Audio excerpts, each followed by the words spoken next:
This week, we are going to talk about some more ways that we use commas in English. And this is continuing our lesson from last week. In this lesson, we will go over a few more rules about using commas in English sentences. This lesson will help you complete the week 6 assignment. First, we'll talk about using commas in a series. We use commas to separate words or phrases in a series of 3 or more. So if you only have 2 things, you can use and. But if you have more than 2 things on any kind of list, then you need to start using commas. Here's some examples. We need tortillas, beans, oranges, and rice. So we put a comma in between each item. For the last item, we put a comma and. If I only had 2 things on my list, I would say we need tortillas and beans. And then I do not need a comma. Another example, I will invite my coworkers, friends, and family. She spends her free time painting, playing the piano, and gardening. Notice in this sentence we are using the continuous tense with the ing at the end of the verbs. Here's the same sentence in simple present.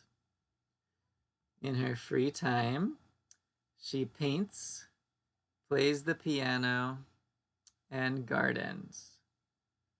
So now we're using the base verbs instead of the ing form.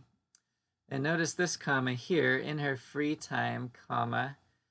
This comma is not part of the list. The comma is being used because of this phrase that starts with in, which is a prepositional phrase. So there we need a comma for that phrase. That's different from the list. Here's another one. Here is the same sentence using infinitives. In her free time, she likes to paint, to play the piano, and to garden. So here we're using the to, which is the infinitive form of the verbs. And if you're using the infinitive form in a list, if you want, you can skip to after the first item in the series. Like this. She likes to paint, play the piano, and garden. So here on the first item, I have to, and then the other verbs, I do not have to put to, but I can if I would like. Or here's another example. We are going to Target, Winco, and the Bayshore Mall. So here I only have 2 for the first place that we're going. Sometimes a series uses long phrases. For example, I need to eat dinner, finish my project for work, and call my friend on the phone. Here's another long phrase. My business goals are to gain more clients, continue to produce high-quality products, and provide excellent service to every customer. Sometimes when we have these longer phrases, we don't see as easily that we are dealing with a list or a sequence of items. And so you have to be careful when it's those longer phrases. You might get confused, but you can see if you look closely that, oh, these are part of a list. And that's why the commas are there.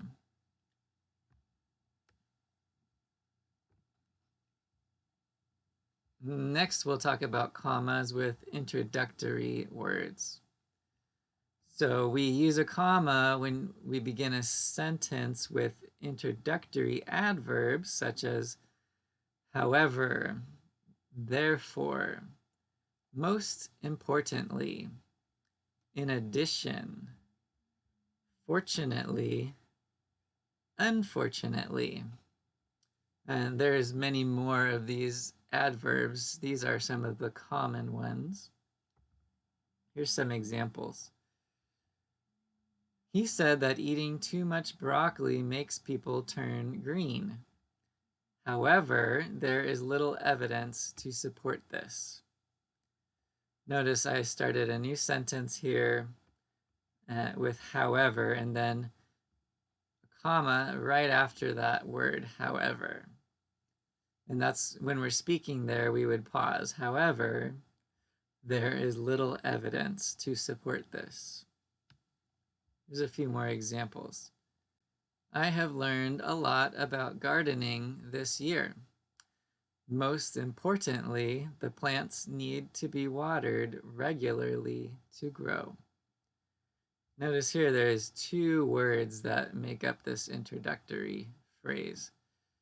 And so the comma goes after the whole phrase, most importantly. I didn't know it was going to rain today. Fortunately, I had my rain jacket in the car. Well, you should have known that in Humboldt County, you should always have your rain jacket, especially in the winter. I am frustrated with him because he was supposed to finish the job last weekend.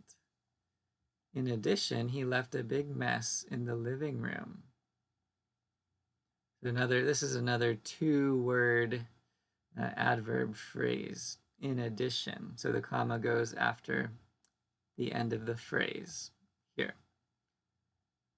I arrived to work on time. Unfortunately, I left my work keys at home. So here you see the comma after the word unfortunately. So there's some examples for you. And you're also going to use a comma with introductory sequence words. So here's one example for you. First, I went to the bank. Then, I went to the grocery store. Next, I stopped at the pharmacy. After that, I picked up my husband. Finally, I returned home. So for each of these sentences, we have an introductory sequence word with a comma. And we pause when we read these sentences. We pause where the comma is located.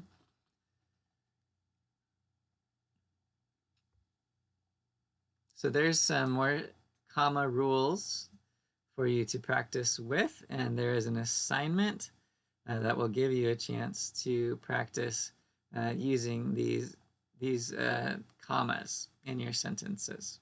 So I hope the assignment goes well.